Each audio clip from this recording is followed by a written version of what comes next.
En esta clase hablaremos de moscas. ¿Cómo hacer una mosca? Utilizaremos como modelo a Drosophila melanogaster para la comprensión de cómo funciona el desarrollo del eje corporal antero-posterior desde el punto de vista genético. Gracias en parte a los estudios de Thomas Morgan, durante la primera década del siglo XX, Drosophila se convierte en el organismo multicelular de genética mejor conocida.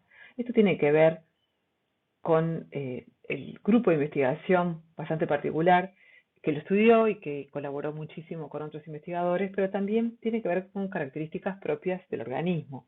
Aquí tienen un patrón corporal de la larva y de la mosca adulta, y veremos entonces que Drosophila es fácil de criar, es resistente, es prolífica, es tolerante a condiciones adversas, tiene un pequeño tamaño y también su genoma es pequeño y un bajo número de cromosomas que además en algunas fases larvarias tienen características politénicas que las hacen muy fáciles de identificar. Las técnicas para la cría y identificación de mutantes son fáciles, relativamente fáciles de aprender, y se desarrolla el organismo rápidamente con patrones reconocibles, que además son comparables con los embriones de vertebrados. Aquí tenemos la comparación, por ejemplo, de la similitud con un embrión de vertebrado. Entonces, la mezcla de muchas técnicas desarrolladas en genética más una buena actitud de investigación hace que, a pesar de que desde el punto de vista embriológico la mosca no es un gran organismo para trabajar, con el advenimiento de la biología molecular se lograron descifrar muchísimos procesos genéticos del desarrollo en Drosophila. Veamos entonces el ciclo de vida de Drosophila melanogaster. El huevo fertilizado después del clivaje, que forma un blastema sincicial, y la gastrulación, formando un embrión segmentado que eclosiona como una larva de alimentación que pasa a través de dos mudas y eventualmente forma una pupa que se metamorfosea en una mosca adulta. Esta fotografía muestra un escaneo electrónico de microscopio electrónico de huevos de Drosophila antes de la fertilización arriba, señalando el micrópilo, que es el lugar donde entra el esperma, en el extremo anterior del huevo. Los filamentos dorsales son estructuras extraembrionarias. Y aquí tenemos una larva y tenemos una pupa, y esta es la escala de tamaño.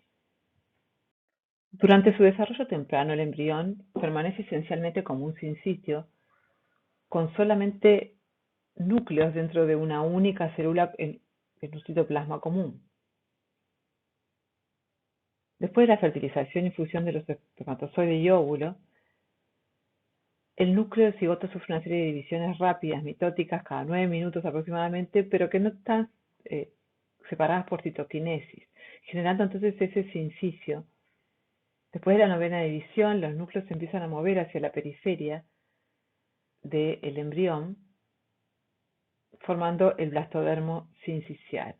Aproximadamente 15 células polares que darán lugar a las células germinales forman un grupo separado en el extremo posterior del embrión.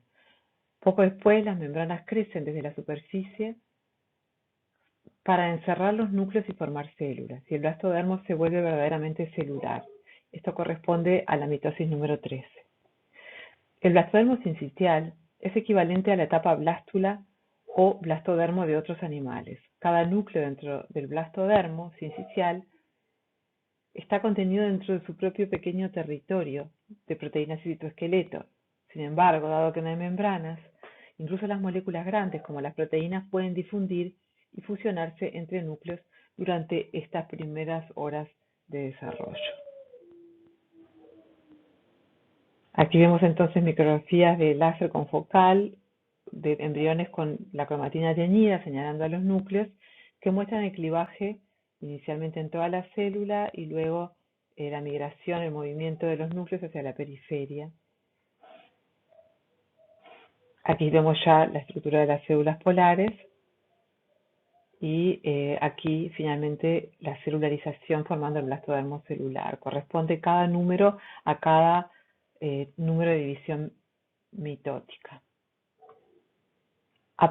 Empieza en el 11, pero a partir del 13, de la división 13, se puede decir que comienza realmente la expresión cigótica. Hasta ahora no hay expresión génica en todas estas primeras divisiones. Recién se restablece en la 13, la división cigótica comienza, Y eso es lo que se conoce como la transición de la blástula media.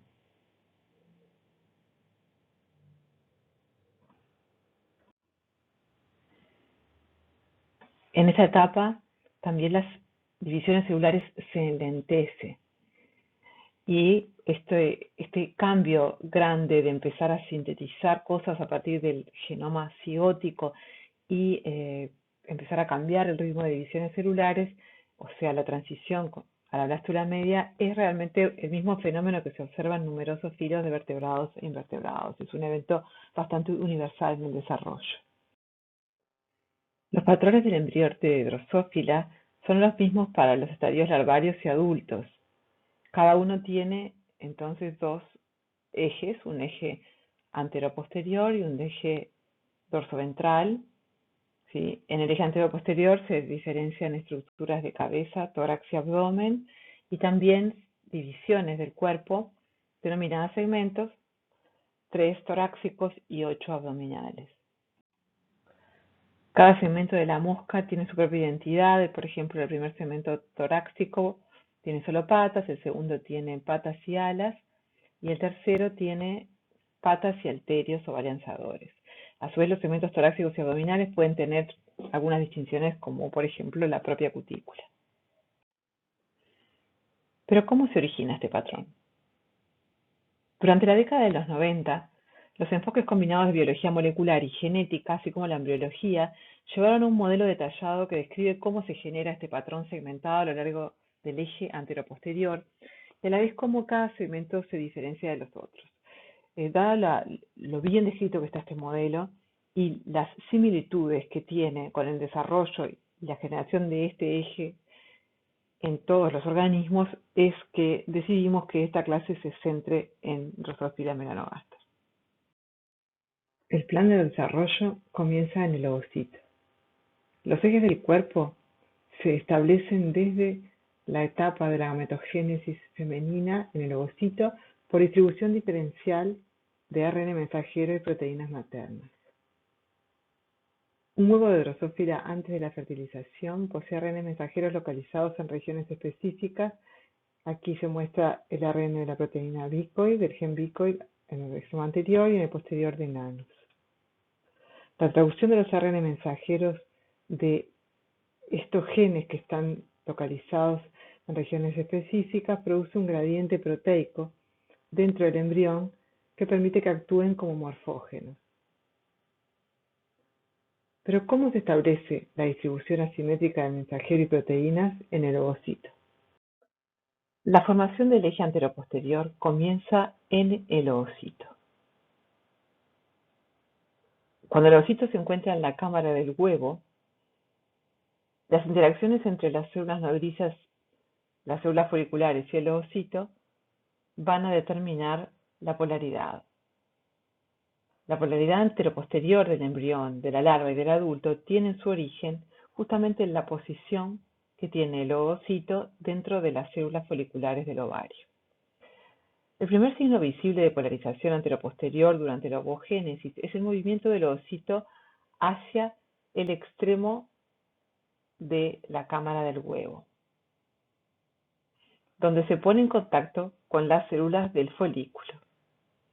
Las células nodrizas del ovario depositan ARN mensajeros en el ovocito en desarrollo y estos ARN mensajeros son distribuidos en regiones diferentes del ovocito en función de interacciones específicas con las células foliculares.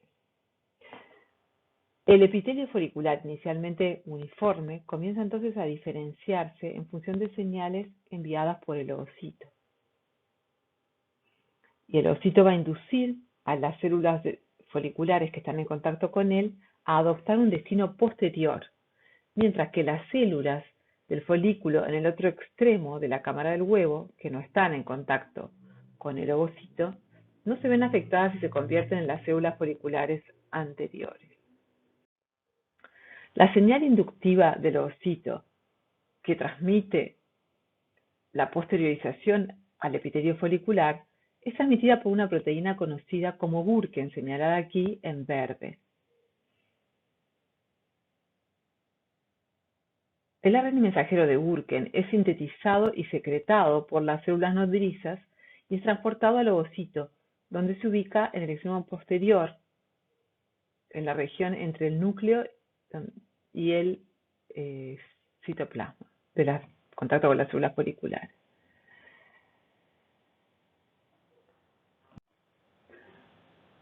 Burken se une a la proteína receptora en la membrana plasmática de las células foliculares posteriores, aquí en marrón, que se conoce como la proteína torpedo codificada por un gen torpedo, que es un receptor de tipo tirosina quinasa transmembrana que reconoce específicamente a Burken. Esta señal da como resultado la posteriorización de las células foliculares, es decir, que aquí en este proceso la proteína Burken del ovocito le dice a las células foliculares, entre comillas, que pueden diferenciarse como células foliculares posteriores a través del mensaje Burken, siendo las células foliculares capaces entonces de expresar el receptor torpedo. Este es un resumen de lo que acabamos de hablar. Y hemos visto que esta parte del proceso depende enteramente de interacciones entre el ovocito y las células foliculares. Las células del folículo posterior envían una señal de regreso a Burken hacia el ovocito, que produce una reorganización del citoesqueleto de microtúbulos del ovocito en una matriz de microtúbulos que se extiende del extremo anterior hasta el posterior. Aquí está la señal de regreso. Es en realidad una lipidoquinasa, una proteína quinasa que recluta la proteína PAR1 al borde posterior del citoplasma de los ovocitos. PAR1 organiza microtúbulos específicamente con sus extremos negativos, CAP, y positivos de crecimiento en los extremos anterior y posterior del ovocito respectivamente. Aquí entonces, con los microtúbulos posicionados, vemos que dos ARN mensajeros, el ARN mensajero de Bicoid y de Oscar, que habían sido depositados por las células nodrizas en el ovocito, comienzan entonces a moverse a través de proteínas motoras. Bicoid se une a una dineína dirigida a menos y mueve entonces para el extremo anterior del huevo, mientras que Oscar se convierte en un complejo con la quinesina 1, una motora tipo más, dirigida más, que la mueve hacia los extremos de crecimiento de los microtubos en la región posterior, donde la proteína Oscar se podrá unir a el ARN mensajero de nanos. A su vez, el núcleo con su proteína Burken asociada migra a lo largo de los microtúbulos a la región dorsal anterior del ovocito e induce a las células del folículo adyacente a convertirse en las células del folículo dorsal, iniciando entonces la determinación del patrón dorsoventral. Los ARN mensajeros de Bicoid nanos constituyen una clase de ARN mensajeros que sintetiza la mosca madre y depositan en el ovocito. Varios de estos ARN mensajeros se transportan y localizan en los extremos del óvulo mientras se forma el ovario. A estos se los denomina genes maternos. Los genes maternos son entonces sintetizados por la madre, por las células nodrizas y no por el embrión, y se expresan en los tejidos del ovario durante la ovogénesis, es decir, que son sintetizados previo a la fertilización. Son transportados desde las células nodrizas al ovocito como ARNs, puede ser como proteínas también. Establecen gradientes y regiones, difunden por el huevo a través del citoplasma sincicial y generalmente son reguladores de la transcripción o traducción de genes maternos y de genes que van a expresarse posteriormente, que son los genes cigóticos. La expresión secuencial de diferentes grupos de genes establece el plan corporal a lo largo del eje anteroposterior. Comenzamos entonces por la expresión de los genes maternos, como Bicoid, a la que continúa la expresión de genes que se denominan cigóticos, que son los necesarios durante el desarrollo del embrión que continúa más adelante en la expresión materna. Como lo dice su nombre, los genes cigóticos se expresan a partir de los núcleos del cigoto mismo, es decir, a partir del genoma del embrión, en una cascada de respuesta a los genes maternos. Y son de varios tipos, como vamos a ver más adelante. La especificación anterior comienza entonces por la acción de genes maternos.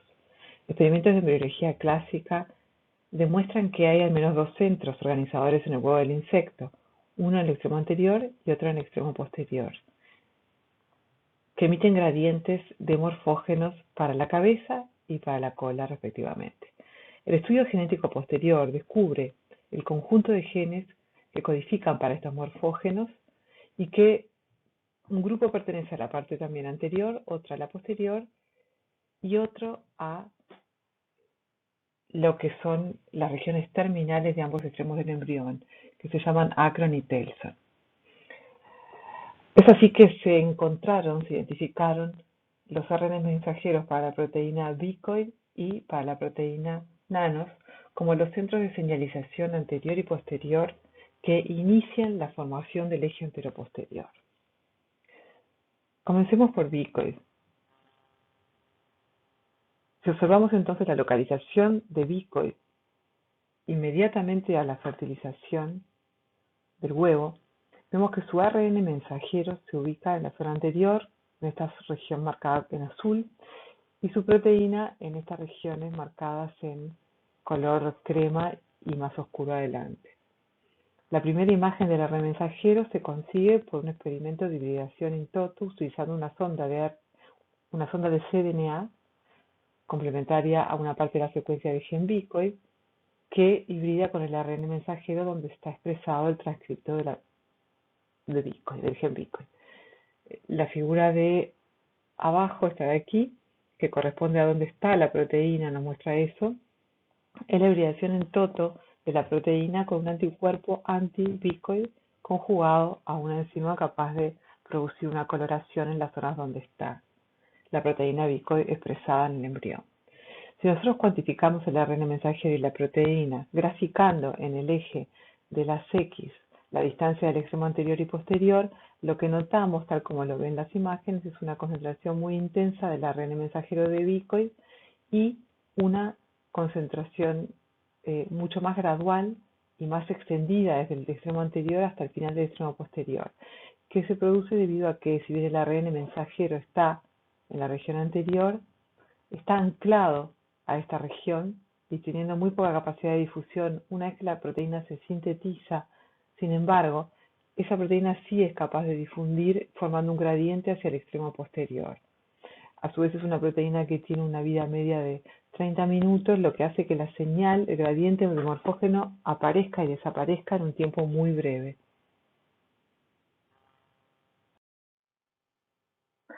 ¿Qué ocurre entonces cuando una hembra es deficiente en el gen bicoid? En el desarrollo normal para moscas salvajes, lo que ocurre va a ser entonces la estructuración de acron, cabeza, tórax, abdomen y telson en estas regiones. En las hembras carentes de bicoid, los embriones que se desarrollan pierden estas tres estructuras anteriores, generando un telson en la parte anterior, por lo tanto se genera un embrión como simétrico de los dos lados. Si eso lo vemos en una imagen de un embrión real, este es el embrión salvaje. Aquí tenemos bien diferenciada la estructura anterior de la acron y cabeza del telson, que presenta lo que son las placas anales. Y cuando nosotros, este embrión surge de una madre sin bicoid, lo que vemos entonces es las placas anales en la parte anterior, la pérdida de varios segmentos y la ampliación de la zona abdominal. Esto nos indica que el gen bicoid codifica para un morfógeno responsable de las estructuras de la cabeza. Bien. Cuando los embriones que carecen de bicoid se les inyecta bicoid, veamos lo que ocurre.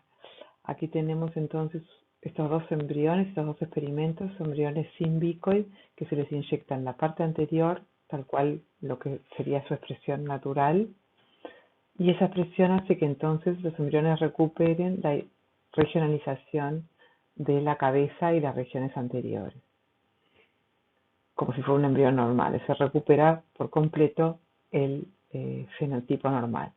Cuando la inyección se realiza en el medio del embrión, lo que ocurre es que la región de inyección se regionaliza una zona cefálica que a ambos lados además determina una regionalización torácica y incluso un tercio en lo que era la parte anterior, de modo que esto es una mutación que produce un embrión con un cambio en las regiones del eje antero-posterior. Si a un embrión normal que expresa normalmente desde su madre bicoid en la región anterior se le inyecta además bicoid en la región posterior, lo que se va a producir es un embrión de dos cabezas que tiene además regiones de acrons en los extremos, cabeza y tórax, y un pequeño abdomen. Esto confirma entonces la observación de los experimentos previos de que el gen bicoid es capaz de inducir la regionalización del extremo anterior, es decir, que es responsable de establecer los patrones para las estructuras anteriores en el embrión. En los últimos años de la década de los 80, dos laboratorios de manera independiente demuestran que bicoid actúa como un factor de transcripción, activando la expresión del gen conocido como hunchback o jorobado por el fenotipo del mutante producido cuando se pierde su expresión. El ARN mensajero del gen hunchback se encuentra también en la región anterior del embrión. Bicoid promueve la transcripción del gen hunchback cigótico. Hay ARN mensajero materno también en el embrión distribuido homogéneamente previo a la fertilización, pero la acción de bicoid es sobre la transcripción cigótica.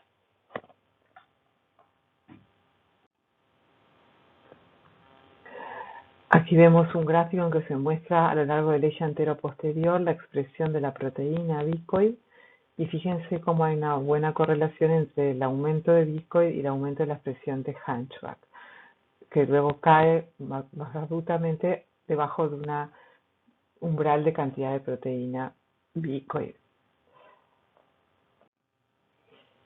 Los mutantes deficientes de la proteína hunchback materna y cigótica carecen de partes de la boca y de las estructuras del tórax. El gen bicoid activa a otros genes también cigóticos, iniciando así un nuevo patrón de expresión génica a lo largo del eje. O sea, bicoid es efectivamente un gen materno clave para el desarrollo, sobre todo en lo que refiere al extremo anterior durante la ovogénesis.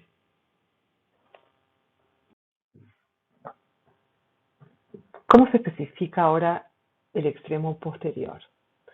Bien, ya vimos que uno de los principales actores es el gen nanos.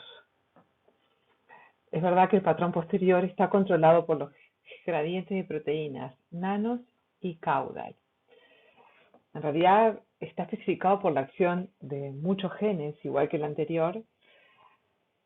Al menos en este caso son 9 genes del grupo posterior. Al igual que el ARN mensajero de bicoid, el ARN mensajero de nanos se traduce después de la fertilización para dar un gradiente de concentración de proteína nanos, que en este caso va a tener un nivel más alto en el extremo posterior del embrión. Algo de esto ya vimos, aquí tenemos en la oogénesis intermedia, ya tenemos entonces en el oocito la presencia de la proteína Stauffen y Oscar a nivel posterior. Y fíjense que entonces este patrón va a dar lugar a nanos en lugar también posterior. Y concomitantemente se resalta aquí, al final de la oogénesis, una distribución en la que nanos está en la parte posterior y el ARN materno del gen Hunchback está donde no está nanos. Es decir, y eso también pasa bastante así para la proteína de ambos transcriptos. Están más hacia el extremo posterior y Hunchback. Tienen patrones como excluyentes. De hecho, lo que pasa es que la proteína Stauffen induce la traducción de un Oscar y Oscar es, eh, se une al ARN mensajero de nanos y es quien lo mantiene sujeto en la región posterior a los ARN mensajeros de nanos. ¿Sí? Eso hace que entonces se traduzcan nanos en la parte posterior fundamentalmente. ¿Sí? Muchos de estos genes de especificación posterior en realidad lo que hacen es retener a nanos en el lugar adecuado. Igual que los genes de especificación anterior que no vimos, hacen que se retenga bicoid en la parte anterior también. ¿Sí? Esa es una muy importante función de este tipo de genes maternos. A diferencia de la proteína bicoid, nanos no actúa directamente como un morfógeno para especificar el patrón abdominal. Tiene un papel un poco diferente en el sentido que su función es más bien suprimir de una forma gradual la traducción del ARN mensajero de Hunchback, para que posteriormente se pueda establecer un gradiente claro de proteína Hunchback expresada de manera cigótica y actuar como si este un morfógeno para la siguiente etapa del establecimiento del patrón.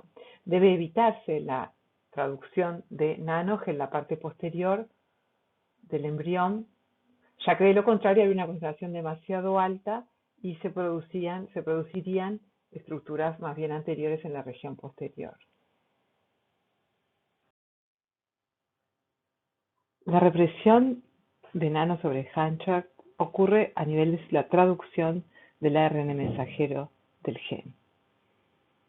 Si ustedes ven aquí, se representa el ARN mensajero de Hunchback con su región codificante en negro y su región 3'UTR corriente abajo. En azul se denota un elemento de respuesta a nanos y aquí se indica que una proteína pumilio se une a esta región permitiendo entonces la traducción. Fíjense que en esta situación el ARN está poliadenilado, que es una condición necesaria para la traducción. De hecho, una vez que ocurre la fecundación, se ve en el embrión una ola de poliadenilación de ARN mensajeros que lo que hace es promover su traducción. Son ARN que no están siendo traducidos y que comienzan a traducirse a partir de la fecundación.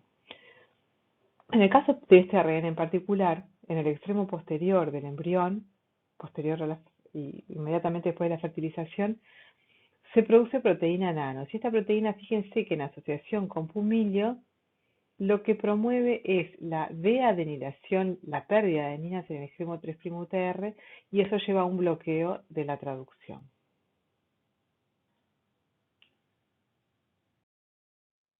A diferencia de la proteína bicoide, sin embargo, la proteína nanos no actúa directamente como un morfógeno para especificar el patrón abdominal.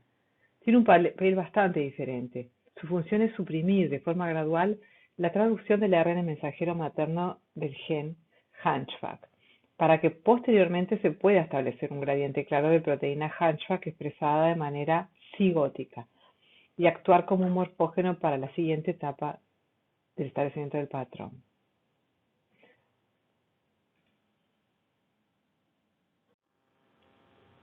Así como las mutaciones en el gen bicoid producen larvas en las cuales las regiones de la cabeza y el tórax no se desarrollan normalmente, las mutaciones de los genes del grupo posterior, como nano, producen larvas en las cuales el desarrollo abdominal es lo anormal. Estos embriones mutantes son más cortos de lo normal porque no hay abdomen. Aquí tenemos, por ejemplo, el aspecto entonces de un embrión que ha perdido la expresión de nanos, que es materno obviamente, y se ve la pérdida de la región abdominal. Y fíjense que fenotípicamente también hay una estructura mucho más pequeña y más anómala. En la figura se muestra también cómo se modifican los patrones de expresión de dos genes GAP que están bajo el control de nanos, que son el gen NIRP y CHIAN, que se expresan luego. Y bueno, vamos a ver más adelante por qué. esto ocurre. Por último, en la especificación del extremo posterior participa también la proteína bicoid. Al igual que Hunchback, el ARN materno de bicoid se distribuye inicialmente uniformemente en el huevo. Aquí lo tenemos marcado en amarillo la expresión de caudal y en rojo la expresión de bicoid. Luego entonces de la fecundación se va a establecer un gradiente posterior anterior de la proteína caudal mediante la inhibición de la síntesis de la proteína caudal por bicoid. Es decir, que donde bicoid empieza a producirse como proteína va a reprimir la traducción en el ribosoma de la proteína caudal. Por ende van a tener patrones de expresión excluyente. Donde hay bicoid no va a haber caudal. La proteína caudal es decisiva en la especificación de los dominios de la región posterior del embrión y activa los genes responsables de la invaginación del intestino posterior. Bicoid reconoce la región 3' UTR sin traducir del mensajero de caudal, evitando su traducción, en donde es en el sector anterior. Las mutaciones en el gen caudal provocan un desarrollo anormal de los segmentos abdominales. Vemos así que bicoid, además de ser un activador de la transcripción de genes como Hunchback, es también un represor de la transducción, en este caso de caudal, al igual que funciona Nanos para Hunchback. En la mitad posterior del embrión, el gradiente de caudal también activa una serie de genes cigóticos, incluidos los genes que vimos, NIRPS y Giant. En esta tabla se presentan los grupos de genes que establecen el eje anteroposterior, la polaridad anteroposterior de drosófila. Fíjense que están clasificados como el grupo anterior, el grupo posterior y el grupo terminal, del cual no hablamos, pero pueden leerlo en los libros recomendados. ¿Sí? Vimos además algunos de los ejemplos, pero sepan que, como ya dijimos, hay bastantes más y se han determinado a partir de la identificación de mutantes y después, posteriormente, de la determinación de su función molecular, a nivel molecular. Creo que en este momento prácticamente saben cómo hacer el eje anteroposterior de una mosca. A modo de resumen, digamos entonces que al finalizar la ovogénesis, el mensaje de bicoid se ancla en la parte anterior, el extremo anterior del ovocito, y el mensaje de nanos se ubica en el extremo posterior. Estos dos ARN mensajeros están inactivos hasta la ovulación y la fertilización, momento en el cual se traducen. Aquí tenemos entonces a Hunchback y a caudal distribuidos en forma homogénea en este momento en el ovocito. Dado de que los productos proteicos de nanos y de bicoid no están unidos al citoesqueleto, una vez que se traducen después de la fertilización, se difunden desde los extremos hacia las regiones intermedias en un gradiente decreciente hacia el extremo opuesto. Esto va a hacer que los ARNs mensajeros maternos de Hunchback y de caudal, que son críticos para modelar el extremo anterior y posterior del plan corporal respectivamente, disminuyan su traducción. Hunchback reprimido por nanos y caudal reprimido por bicoid. Entonces, el resultado es que tenemos 4 gradientes distintos, uno de bicoid, otro de Hunchback, otro de nanos y otro de caudal. Estos dos posterior-anterior y estos anterior-posterior. Si esto vemos en un diagrama de interacciones, podemos decir entonces que el ARN mensajero de bicoid, con el trabajo conjunto con unas cuantas proteínas maternas más, generan a la proteína bicoid localizada en el extremo anterior, en un gradiente hacia abajo. Esta proteína reprime la traducción de caudal.